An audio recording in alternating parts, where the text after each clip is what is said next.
Hola and welcome to another edition of the Formula One Fans UK podcast.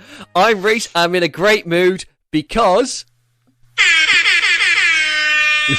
Carlos Sainz has finally won a race, and I am joined today by Chris, Danny, and Dan. Finally. How are you doing? Yeah, let's not get any of the lip. finally. Great race yesterday. Best race of the season so far. I am so happy. I'm so happy.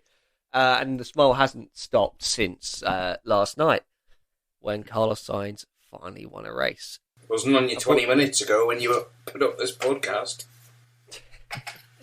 You look like you were going to cry. I've got COVID. Yeah, that is what if you hear me coughing and sound like my voice is turning off, I have COVID at the moment. But it's okay. We turn up here when we have COVID because we're soldiers. We don't skip out and miss podcasts, even if we've recorded it once already, and then we missed the second recording, or twice, and then the third and then one. the third. Yeah, we're soldiers Some of us here. turned up for all three. We're soldiers here, and we deliver, and we deliver more I'm than jet-lagged. podcasts. Yeah, Chris is jet lagged. He's flown all the way from Wait, London right. to Dublin. Oh, what? Belfast. Belfast. Okay. Birmingham to Belfast. Mr. has no job. Okay, some of us had to go to work. And we did it I over three had to different go to nights. work. You were working all 3 different nights. I had to work, Yeah. but unfortunately, School kids I'm working don't from work home. at night. Aren't allowed out at nights. Yeah, guys, it was a exceptional race. Chris was there, so was Tim. Whoop, whoop. But Tim has not made it on tonight. He's probably still in the traffic trying to find his way out of Silverstone. It did take him a long time. It could take a very long time to get out of there, especially if you went the wrong way, like Chris did. But look at the benefit of going the wrong way. Well, yes, you You're did. sitting there, you're in your car, and somebody in a Mercedes shirt walks past, and I look at him and I'm like, I know you. And he looks at me and he smiles and he keeps walking. So I stick my head out the window and I'm like, Oi! Let's have a selfie. So he came back, took a selfie. My mate jumped out of the car, ran around, had a selfie. Guys in all the cars around us are like, what the f-? Got back in the car, carried on sitting in the queue, Googled who the f*** it was, because I couldn't remember his name. Who? Figure out it was Andrew Shovlin. So, Andrew Shove. Jensen Button's engineer at Honda. His engineer Braun. yeah, And now he's what, race director, right? For Mercedes. something important like that. Something like that, yeah. Someone who was obviously pissed off with sitting in the traffic as well because he got out of the car and was having a phone call. And he actually had to come over with this phone call on and say, hold on a minute, I'm taking a selfie, and put his phone down. What a legend. I mean, for you, that was your Obi-Wan Kenobi moment. Yeah. Pretty much, yeah. Mate, I would hate to have seen what would have happened if Pinkham had been walking past. I don't think I'd have had the money to bail you out. No. You ever watched Borat, the end of Borat, when he gets Pamela Anderson? That would have been Pinkham. Oh. Straight into the back of the car, sack at her head. Let's just condone kidnapping. Yes, we don't condone kidnapping unless it's Pinkham and you can get her to my house. No, we do not condone kidnapping. Anyway, let's talk about our competition. Well, yeah, let's quickly, before we get onto the race, Chris, whilst he was there trying to find Natalie Pinkham and only finding Andrew Shovlin, he also picked up some great prizes for podcast listeners. So, lucky winner is going to get their hands on Chris. A very suave, and I do say suave because it's the best quality in a while, F1 2022 British Grand Prix programme. 2 packets of Turbo Attacks official Formula One trading card game. Packet cards, 5 in each, I think. If you get Lewis, I'll be pissed and I want them back. Nice McLaren badge. And Who'd you a get that British one Grand from? Prix license plate. I got these Ooh. from the new mega store that is opened in the hotel.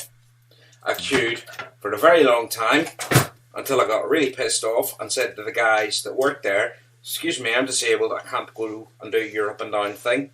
So he took me to the front. That's the things I do for you guys. You play the card just for us. Yeah, It's, so you play a the heck of a disability commitment, card to Chris. get to the front for us. Thanks, That Chris. I mega bet it store. was a struggle. If you had seen the queues in that mega store, and I tell you, the only thing they sold in there that they didn't sell around the track was the license plate. There you go. The license plate is saying high in demand. It's more of a road sign. Everybody was walking around that. Everybody was walking around that mega store with a license plate. So, if you would like to win a printed program, a McLaren badge, a British Grand Prix road sign / license plate, and 2 packs of Turbo Attacks trading game thingies, as Chris so beautifully put it, you just got to listen That's out the best to the bit. question later in the podcast. But let's move on to the actual race itself. It was an unusual one for Guan Yu Zhou, who got away with a big accident and probably became the first Grand Prix driver ever to travel further upside down than he did on his wheels at a race. He actually proved that you can drive an F1 car upside down. I mean, that's what Daniel Ricciardo does every week. That was a scary moment, and it's probably the worst crash I've seen since Dan Weldon's. And that's what it took me right back to. The way the T-bar and the roll cage vanished. Mm. That Could you see shouldn't it from where happen. you were? Could you see it actually happening from where you were I sat? couldn't. Not from where I was. Tim, I think, could see it, but I couldn't. Tim could see it. Tim was on the pit straight. Yeah, but that roll bar shouldn't collapse. No, You know, that was... he was literally skidding on his helmet on the halo. Yeah, well, that's why And we've then got to be pitch. extraordinarily grateful for the Halo, because without that, we would have And lost then this, right? the- We would have lost 2 the drivers miss- this weekend. To miss the tar barrier and go into the catch fencing, that's scary, that. Hmm. And especially as there was a grandstand right behind it. The gravel's meant to slow them down when they're on their wheels, but it don't slow down shit when they're on their roof, does it? It's Well, now very we've rare you got see the something car else to flip learn. like that. Yeah, why? You can understand if he still had his T-bar in there that it would flip. I guess one of the wheels must have dug in and got stuck underneath, and that's what caused it to flip. But to throw it into the air the way it did, tossed it like it was But a for ragdoll. me, it reminded me of the Alonso crash. Was it Alonso? Alonso Where he and went straight off Gutierrez. in Australia. Yep. Was it Australia? Alonso and Gutierrez Just in went- Australia. Literally, Yeah. like engine gone, just like literally just a little like cockpit left. It was mad. Yeah. Mad There's a crash. picture. There's the picture going about of the car on its side between the fence and Guan Yu Zhou or Zhou Guan Yu still sitting in it, and there was such a tiny gap to try and get him out of. Yeah. I mean, You know, it's there was a lot of concern. There was, there weren't even. There was so much concern that fans weren't uploading videos. That's fans were at the race, and there were lots on Twitter, and they were saying, "Look, I'm not putting this video up until I know he's okay," because it was a big crash. So much so, George, of course, he ran, got out his car, abandoned the car with just one punctured tyre. Ran before he left his car and was running to Zhou before a marshal had even got to himself. He was the third person on the scene. And our marshals are brilliant, and the marshals were fantastic in how they acted, how they got him out the car, how they just communicated everything. It was brilliant. It was honestly brilliant from the marshals. They definitely earned their spot. They presented an award. One of the head marshals presented an award, the second place trophy. Yeah. The podium presentation yesterday. So yeah, they were well represented. yeah. So great job. The thing I noticed most at the track was the silence. The whole place was silent until he was out of the car. That's the thing they say, isn't it? In sport, there is nothing worse than the sound of silence at a racetrack. Well, Yeah, but yeah. I think that's because everybody likes a bit of like, a little crash into the wall and all that sort of stuff creates a bit of drama, but no one wants to be there for the race where someone dies Someone's or died. like, so like you don't want to be there for that race. You just want, the But experience. I think And I think it does, like, when that happens, that's instantly like, oh crap, this could be a bad one. Like, I think type as thing. well, like people were saying on Radio Silverstone last night, you can go to another Formula One fan wearing your Mercedes shirt and go up to somebody wearing a Ferrari shirt and immediately have a bit of banter. Because there's only 20 drivers on the grid. We love to watch them all race every week. And no matter what we think of it, like nobody wanted to see Max get hurt last year in his Silverstone crash. Nobody wanted to see Joe get hurt yesterday. The F2 race again. The place was silent again initially for that F2 crash yesterday. That was a scary accident as well. The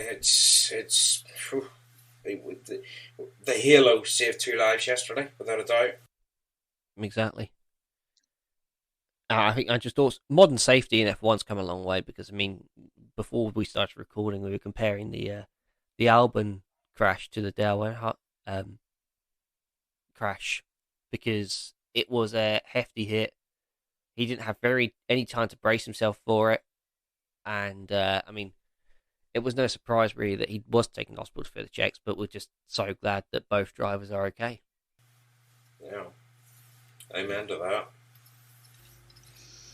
I'm just completely amazed that it wasn't Latifi. I thought he was good. I thought he'd definitely be the first one to have a big crash. Latifi made a great start. Latifi was robbed, man. He did, yeah. He went straight through the middle of Zhou and Russell and Gasly trying to follow him. He drove into a wedge that was closing because of it. I thought it was actually Latifi there. Everybody was saying it was Latifi that it stopped there. It wasn't until they all sort of came round again and went into the pits that we realised it was Albon. I think everybody just sort of expected it. Everybody turned around and like, Latifi again for fuck's sake. It's a broken Williams. It's going to be Latifi. It was expected. And that's the Williams that had the upgrades too. It was, yeah. What a terrible weekend for Williams that was, considering that Latifi got into Q3, Albon was out in Q1, and then before you even got to turn 1, car is totaled. Yeah. Through no fault of his own as well. Let's say Albon made a very good start. And it was Vettel running into the back of him. Yeah, it was just bad luck. Bad luck. And it turned out to be another serious accident. Right, so we've just finished talking about Albon. Let's start about the race. Let's talk about the race itself. Well, there is no one better place for the question that I want to ask than you, Chris, because you were, of course, you were at Vale, weren't you? I was in Club Corner. Club Vale. You were at that sort of area of the track. I could see from Stowe round to the back of the grid. So you were in the perfect position for what Dan and I heard, which was when the battle between Leclerc and Perez cut the corner a little bit. Just he didn't really have anywhere to go. Forced both him and Leclerc wide, and Hamilton goes through. Well, Crofty screams, and there goes Hamilton. And my TV, I can barely hear him over the crowd. How was that noise? I could you could. The cars went wide, and because of that, you knew they were going to go wide again. And I was like, "This is going to happen now. Lewis is going to go." And then everybody could hear them all starting to realise what was about to happen. And then it was just the whole Grand grandstand shook. It was unbelievable. And he was all right there in front of me. And I was like, oh my God, what have I just seen? Lewis 3 wide again at Silverstone. Oh, it was a moment of the race. I don't care that he didn't, that he lost the positions again. That's neither here nor there. That was the move of the race. The noise Brilliant. was just... The noise every time. I mean, you can't... I don't know what they do at Silverstone that's so different to any other track. But you just do not hear that noise anywhere else on the calendar. The 142,000 fans there. I mean, you think you get packed Monza and they're just as passionate in Italy as they are in the UK, but I don't know if it's the way the stands are built, but the noise, I mean, especially when Hamilton got Leclerc going around Luffield, the noise. But like when you think of Luffield and that whole area, there's an auditorium basically there, and a bit like Hockenheim, and again with club, you've got the whole of the club grandstands that are watching it. You've got the start of sort of Hamilton straight south, and you've got Vale all overlooking that area. Whereas Monza, if you think about it, it's an L shape. Well, yeah, I've been to Monza, and you do only see the corner you pay to sit at. Yeah. But even the noise for Carlos winning, the whole Silverstone went nuts. It was fantastic. And when Max started crying a little bit, the whole place went nuts. Yeah, when Verstappen got overtaken, the noise. I mean, everyone thinks that last year has been put behind. It has not. And when you get when you get 300,000 British fans up against you like that, you know what you're up against. There was a point he got booed on Saturday, and there was a point on Sunday where people were saying, well, how are you going to react if Max wins? I said, I'm going to applaud him. It doesn't matter. We got our voice across on Saturday at our displeasure over last season, which, in fairness, I still don't say was Max's fault. It was him that should not be named. But, it's... Silverstone had to have its voice, and it got it across on Saturday. And I think if Max had won on Sunday, he would have been applauded, just like Carlos was. Although Carlos got a bit extra because obviously it was his first win, and he's such a likeable kid, And he wasn't Verstappen. That does help. I think there would have been applause, but it would have been a muted applause had Verstappen won. You think about there's 142,000 people there on race day that can now walk away and say, I was there when Carlos Sainz won his first race. Just rub it in more, Chris. Rub it in more. It's fine. I was there when Lewis Hamilton won his first ever British Grand Prix.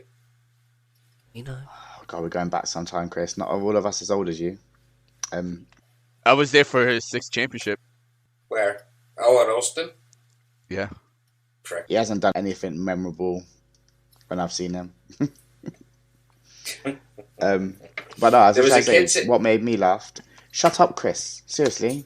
Just let me finish on this point. Okay. There was a kid sitting beside me. He was a Verstappen fan. He had his flag out, which pissed me off because I had the 2 flags with me to put out.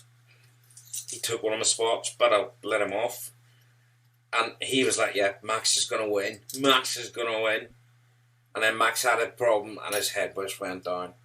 And I leant over to him and I was like, can I put my Lewis flag up now? And he was like, this is a young kid. He was like 14, something like that. And I said to him, there's a chance Lewis is going to win this now, don't you? I've seen Lewis win here enough times.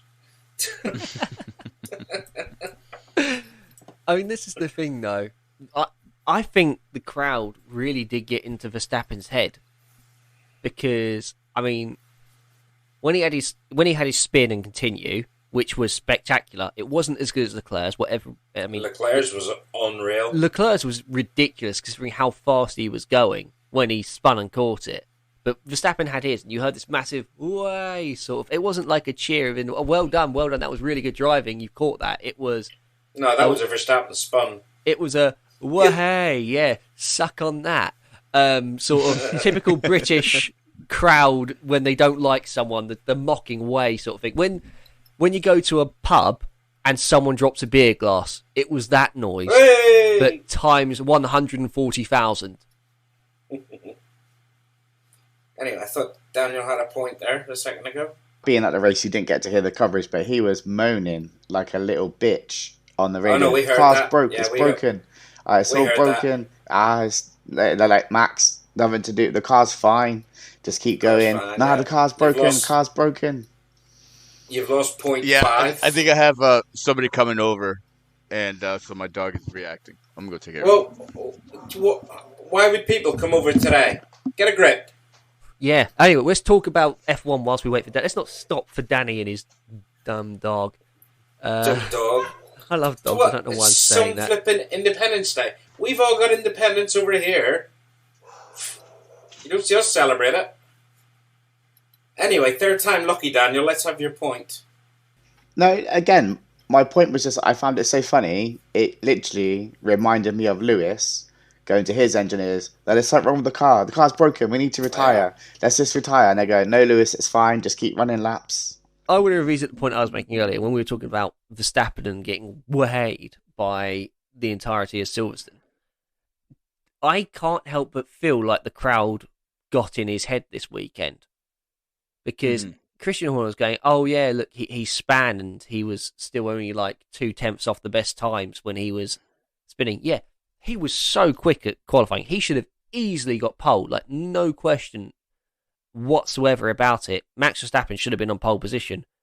But the 2 times he had put together a stonking lap, come Stowe or Vale, he cocked it up. He span at Stowe, then went really, really fast, and went deep at Vale. So the crowd got in his head, I think, on Saturday because he just was not himself. These mistakes, you don't see Verstappen making back-to-back mistakes in qualifying like that. I have a nice picture of him going wide at Vale.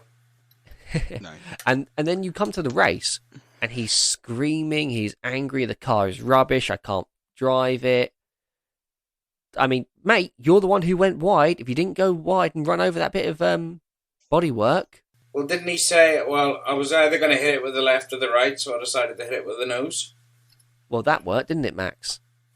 And people might try and counter-argue and say, oh, yeah, well, he was only the one who hit it because he was out in front. Well, to that I say, Carlos Sainz was playing 4D chess and deliberately let Max Verstappen pass so he could run over the debris and 2 laps later re-overtake him. He did have a very funny moment with debris yesterday, which was what is that, like 3,000 IQ? 3,000 IQ, 4D chess move by Carlos Sainz. We had a moment yesterday during the Porsche Super Cup race where somebody got rear-ended and it destroyed his rear wing. And the safety car came out. And I have never seen marshals move so fast. They were out, all the big pieces were up, people were sweeping at mega speed. I'm talking, they were going for it. That was like a Carlos Sainz winning lap. They got it all swept up. They were running away. A marshal turned around, noticed one last little bit, sprinted back, being cheered on by the crowd, got it, sprinted back, and had it done before the safety car was even halfway around the lap. It was crazy. Fair play to the marshals. British marshals are the best. They are the best. There's no escaping. They are the best marshals. The thing is, what amazed me was, I mean, you think how many recent different winners we've had in Formula. Sorry, I can't not laugh now. Danny has completely lost control of his house. Why doesn't he just put it in the garden? Well, here's a question: who was the last person? It was asked at the start of the Grand Prix. Who was the last person to win their first race from pole position? I know this one. That's a good question. Pastor Maldonado. Chris? Pastor Maldonado. Okay. Now, Chris, this question I don't want you to answer because this question is the competition question for all our listeners. And it's quite So, simple. you mean I didn't just win that package of British Grand Prix goodies? Yeah, that you didn't just win the package of British Grand Prix goodies because that's going to one of our listeners. And to our listeners, pretty much all I'm going to ask you is, on which race start did Carlos Sainz finally win his first Grand Prix? On which race start did Carlos Sainz win his first Grand Prix? I'm not actually sure I even know that. I'm going to struggle. Was it A, 138, B, 143, or C, 150? If you want to win that bunch of brilliant prizes that Chris has brought back from the British Grand Prix, send your answer as a direct message to Formula One Fans UK on Facebook or at Formula One Fans UK on Twitter, Instagram, or Discord. A direct message is the only way to enter. Dan. Daniel, what was it you were trying to say earlier? That amazing comeback from Perez, obviously dropping down to P17, making his way onto the podium. Fair play, Perez. Great drive from him. Driver of the day, did he get it? Yeah, he got it. He got it, well deserved. Well earned. I was like, all of a sudden he was there, and it was like, the hell? Where did he come from? It's just one of them like races where it's always good to see somebody come through the back of the pack. Now, normally it's Lewis that has to come back through the pack that goes from like P20 to like P2. But it was amazing to see Perez's drive through the field. Yeah, and the most amazing thing was that he managed to do all this whilst also being a VIP guest in the Mercedes garage. Love that. Okay, I don't know about this. There was a meme craze going on throughout the entire race where people had just realised how much alike Tom Cruise and Sergio Perez look. Oh dear.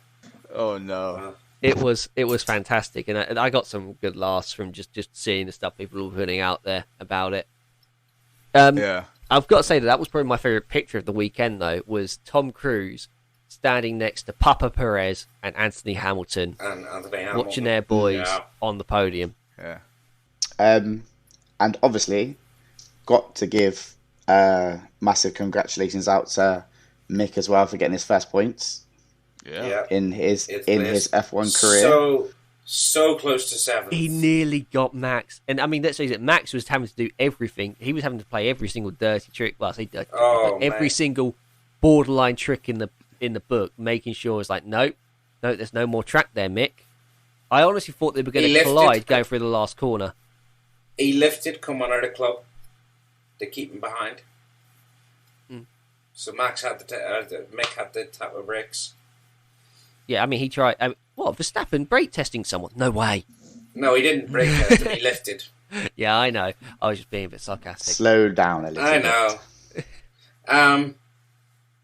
I think what I really liked about yesterday was that Ferrari tried to play their let's swap a drivers game, and it backfired on them. I liked when that makes me smile. That made me happy. But what made me even happier was when Ferrari tried to go, hey, Carlos, we want you to back the pack up. And he just went, no, I'm not doing that because I know I'll be a sitting duck and I can win this race. And he went on and won the race. But he had fresher tyres. And why would you back your second driver up into the pack? It's just ridiculous. But that just gives you... But literally, right, that just gives you an insight into how they are. Like, they wanted Charles to win. They were a night with the strategy, though. Yeah. Well, they wanted Charles to win, but only after they realised they'd really cocked up his strategy. They had so much time to bring him in when that safety car came out, and they was it something like 11 seconds they had to respond to it? Did you see Corinne Chandok's interview afterwards? There was 11 seconds between. There were 11. Yeah, it was. It was saying like they had 9 seconds. 9 seconds or something to bring. 9 seconds. 9 seconds was it to bring Perez, to bring Leclerc in. Charles in. And And then they had stacked them. another 11 seconds was the gap between him and Sainz. So it's not like they could not have double stacked. Especially at safety car speeds. Yeah, no, that's what I say. It's 11 seconds at safety car speeds. It wasn't 11 seconds in reality, but when you're doing safety car speeds, that's 11 seconds. That was self-destruction. I do like how Sainz responded though, when he said, "Let's not make stuff up. What are we doing here? I'm the one with the fresh tires. Why would you want me to build a gap when Hamilton has been electric so far in the race?" Sainz really felt the threat from Hamilton, and that's how he responded on his radio. Like, stop inventing things. But fair play to him for sticking up for himself. And not letting them take advantage of him. Yeah, but he's now put himself in the picture as a title contender because he's only 11 points behind Leclerc. Yeah, but So he is 11 like is 45 points behind Verstappen. Yeah, well, between the two Ferrari drivers now, who are they going to pick? Well, the thing is, Leclerc now has got to start picking their drivers. Leclerc's finished on the podium fewer times. He's not finished on the podium any point in the last 5 races. The man in form at Ferrari is Carlos Sainz. He's getting stronger and stronger through the season. Yeah, and like this win's been coming. Pretty much, if Ferrari prioritise Sainz now, they might have a chance at both titles because they can't do what Red Bull did, which is, oh yeah, you're now to contender, Checo, but we're gonna dick you with every single second-class strategy possible. You've got to go now. Hang on, actually, what am I saying? No, Ferrari, give Sainz your second best strategy because that one will actually turn out to be better than your first choice. Well, yeah, that was last race, wasn't it? Plan D. Let's go to plan. Let's go. It was Ferrari mechanics have that many plans in Canada. Let's go to Plan D, and Leclerc was like, "Yeah, I agree. This is the one we should have been on in the first place." Sometimes it's just too much bullshit. Let's just tell everybody what it is. We're already racing. They haven't got that much time to react to it. Let's just say we're going to go 4 laps extra. We're going to switch the inters. We're going to, put a different tire on each corner. Just tell us. Why have you got to make up a code? Pisses me off. Keep us guessing. Or just say it in Italian. I believe that the team should be made to use each set of tyres in every race, the soft, medium and hard, in every race. Because then you're creating 2 pit stop races. And I really like the idea of a different tyre on each corner. You're also taking away the whole mixed up tyre compounds thing. Like, you wouldn't have the mix of strategies. Everyone would be like, oh yeah, 2-stop, but everyone's a guaranteed 2-stop. What you want are those races which are borderline 1/2 stops, where it actually worked out in the strategy. I'm not sure if you saw before the race, Dan or Danny. I know, Chris, you wouldn't have seen this because you were actually there. But Ted Kravitz said the 2-stop strategy in a clean race is actually 5 seconds faster. But would you give up track position for 5 seconds of race time? The Sainz won it in a 3-stop strategy yesterday. Yeah, but with a safety car, that's not a clean race, is it? It's a... I did set a fast lap time myself around Silverstone yesterday. I did. We had a nice FaceTime of that. My daughter thought it was hilarious that you had someone on the back of the mobility scooter zipping around Silverstone. That's how What I was got your half lap the pit time? lane photos. It was like 15:12. 15, But I had 12. DRS, but my DRS wasn't working, and there was a lot of obstacles on the pit straight. What about What, ERS? like people?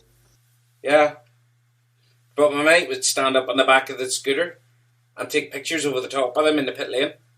Here's the T-cam. Yep. So it was quite fun. It was brilliant. That's where your mate. That's where you went wrong with your mate. Your mate should have taken his hat off in the DRS zones. But I did Canada in the car. I've now done Silverstone in the scooter. So what's next for Chris? Is it are you going to go to Austria next week and tackle it on a Segway? I don't think I've got the core balance for that. There was a guy there actually in my grandstand. There was a guy in the grandstand with me in the disabled grandstand, and he had a Segway kind of thing. He sat on it. It only had 2 wheels, and he had the little joystick to move it. But it was all centre of balance, and it was all done up in the McLaren Golf scheme. Looked awesome. Oh, yeah. Love that. So wanted one. You have to complain, Chris, and say next time I'm here, I want one of those instead. I don't know. Mate. I think that might have been my last one yesterday. Really? What kind of conversation Yeah. is this? I Random. don't. Would you like us to get back to a bit of a one last topic that I guess we have to talk about, because this is our last podcast recording before our Austrian Grand Prix meetup. We are at the Hippodrome Casino in Leicester, just by Leicester Square Station, in London, 1 p.m. on Sunday for the Austrian Grand Prix. We've got What time is race start? the race starts at 2 o'clock, so make sure you get there at 1 to grab yourself a seat. And a beer. And a beer. Or 2. They do pictures of beer. They do pictures of beer. You can get a picture of beer if you want a picture of beer. They're good there. But it's entry into the casino, into the event, that's free. We've got a competition where we're giving away some free track art amongst some other bits. Where did you get the track art from? We got the track art, Chris. Good question. We got the track art from show sponsor Apex Tracks. So for all your 3D printed track wall art needs, head to apextracks.com. That's APEXTRAXS.com. Hopefully, we do see Joss there. Hopefully, he's able to make it down to the meetup. That would be pretty sick. But we'll have to wait and see. But Fingers if not, crossed. if Joss can't make it, we still hope to see a lot of you there. And with that, I think we've covered everything. There is one more thing we need to bring up: the fact that Hamilton has got another podium this year, and at his home race. Yes, and is this a record-breaking podium? Yes, it is. 13th 13th podium podium at Silverstone. at Silverstone. It's something that no one's ever done before. Well, he's had 8 wins. 8 wins. He's got a ridiculous record there. That was 14, 8, 14, 15, 17, 18, 21. 20. And the He won 70th more than anniversary 20. was there. No, that was He won at 20 and 21, yeah. Verstappen. The Won, But yeah, one but of the he- 20 ones. the 21 But he the podiumed in that race. one the ones in 2020. The 70th anniversary one was won by Verstappen, because that's the day it was baking Verstappen, hot and that's what it the was. tyres were just Melting. played beautifully into Red Bull's hands with the way they build their car and the conditions. And also 2018, Hamilton didn't win that race. Vettel won that race. Yeah, he Well, got Hamilton yeeted by Ah. Raikkonen at the podium. start. I will hold my hands up. That is my ex-wife's fault. Good one. You know what, Chris? I agree. Bitch. Really? That was the year she left me. And every year before that we'd gone to a race, Lewis won it. And that year he lost. So that bitch cost him a win.